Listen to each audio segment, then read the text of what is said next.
Sejam bem-vindos e vamos então a mais um estudo bíblico no nosso canal. O que o casal pode fazer durante a relação íntima, o casamento, o que o casal cristão pode fazer? A Bíblia tem alguma restrição ou coisas pecaminosas? A Bíblia não trata de assuntos sexuais, mas temos algumas orientações sobre a relação sexual entre o casal.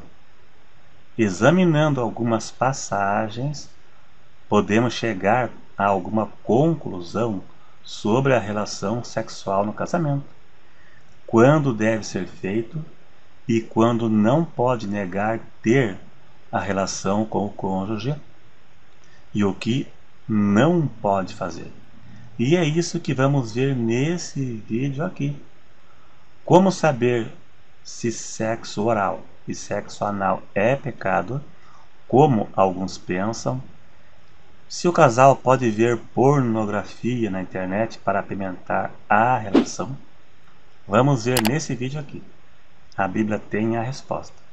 A Bíblia não diz o que o casal pode ou não pode fazer na cama durante a relação sexual. E pelo fato de não ter nada escrito, sempre gera polêmicas e opiniões diferentes.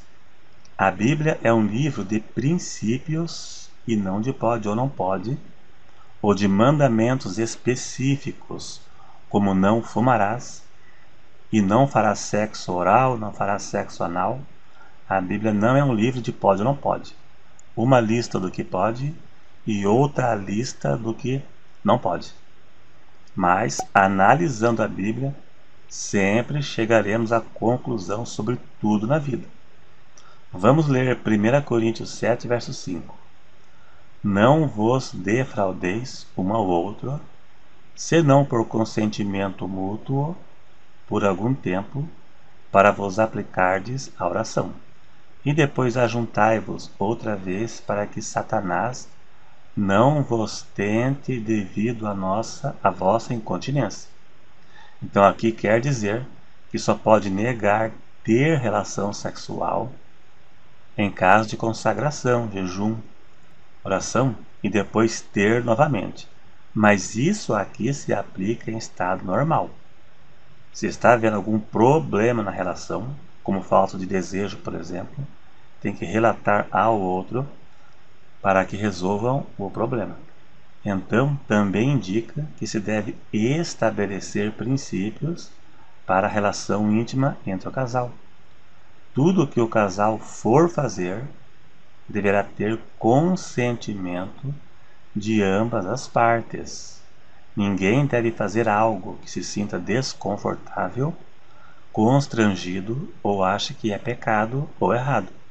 Certa vez uma mulher escreveu aqui no canal, nos comentários, que ela largou do marido porque o marido queria fazer coisas na cama que ela achava que era pecado. Então deve haver consentimento mútuo, diálogo aberto. Se o marido e a esposa concordam em tentar algo diferente, como posições, por exemplo, não há problema nisso. Alguns acham que certas posições é pecado, é humilhação, mas a Bíblia não tem nenhum posicionamento. Lugar nenhum da Bíblia diz que só pode ser papai e mamãe. Lugar nenhum está escrito isso. Mas se a consciência acusa e acha que é errado, então que não faça. Ver pornografia para apimentar a relação também é pecado, pois o casal estará consentindo com o pecado alheio. Aquele casal que está tendo relação no filme estão pecando, e a pessoa está consentindo com o pecado alheio. Em Romanos 1,32, Paulo disse que serão condenados os que fazem, não somente fazem, mas consentem aos que as fazem. Mesmo que não faça pessoalmente, mas quem consente com o pecado alheio, quem aprecia, quem se diverte vendo pessoas pecarem, terá a mesma condenação, mesmo que não faça pessoalmente. Paulo quis dizer que apoiar, apreciar, se divertir, sentir prazer vendo outras pessoas pecarem, essa pessoa terá a mesma condenação, mesmo que não pratique. Agora já no caso de brinquedos, isso depende do que vai ser feito. O sexo anal é chamado na Bíblia de sodomia. Sodomia. Alguns acreditam que se refere apenas sexo entre homens, mas podemos crer que não. E já o sexo oral divide opiniões. Na Bíblia, não temos como provar que isso seja pecado, porque a Bíblia não trata sobre isso aí. Na Bíblia não prova que é pecado, porque não fala nada, né? Se a consciência acusa, então não faça. Tudo que não for feito com consentimento mútuo também não pode fazer. Se o outro não quer, não pode obrigar a fazer. Se a mulher não quer, o marido não pode obrigar a fazer. Daí ele peca. Tudo aquilo que nos causa dúvida, o melhor é não fazer. O cristão vive para Deus e para promover a sua glória e sua vontade. Então aquilo que causa dúvida ou que o outro não queira fazer, não pode fazer.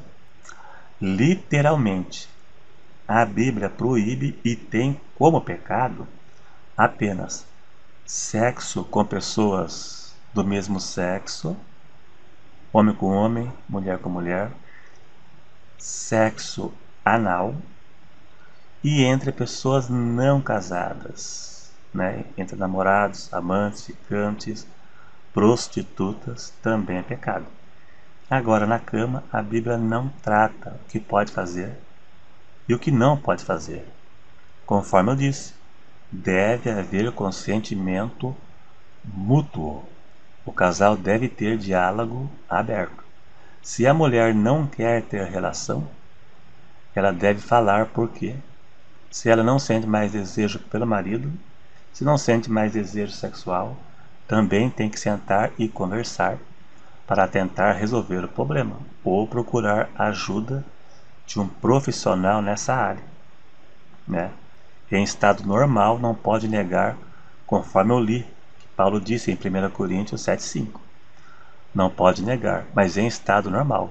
Quando há um problema, tem que ser conversado para tentar chegar à solução. Também servimos a Deus no nosso corpo e devemos mantê-lo íntegro para agradar a Deus e não usarmos o corpo como instrumento para o pecado. Em Romanos 6, verso 12, Paulo diz: não reine, portanto, o pecado em vosso corpo mortal, para lhe obedecerdes em suas concupiscências, desejo desenfreado, e nem tampouco apresenteis os vossos membros ao pecado por instrumento de iniquidade, mas apresentai-vos a Deus como vivo dentre mortos, e os vossos membros a Deus como instrumento de justiça. A pessoa peca contra o corpo também, né? O pecado sexual é o pior pecado que existe, porque a pessoa peca contra o seu próprio corpo quando há um ato consumado, e de qualquer forma não pode usar o seu corpo como um instrumento para o pecado, né? Com roupas imorais que chamam a atenção, que desperte desejo sexual nos outros, né? Não pode usar. A pessoa peca com o corpo. Aquela história que diz que Deus só quer o coração, isso é uma piada muito antiga que não dá para aceitar, né? É isso aí. Se gostou, dá aí um joinha para ajudar a divulgar o vídeo. Se você não é inscrito, se inscreva para ajudar a divulgar o canal. Quanto mais like o vídeo tem, mais o YouTube divulga para mais pessoas, porque entendeu que mais pessoas estão gostando. É isso aí então. Obrigado e até o próximo.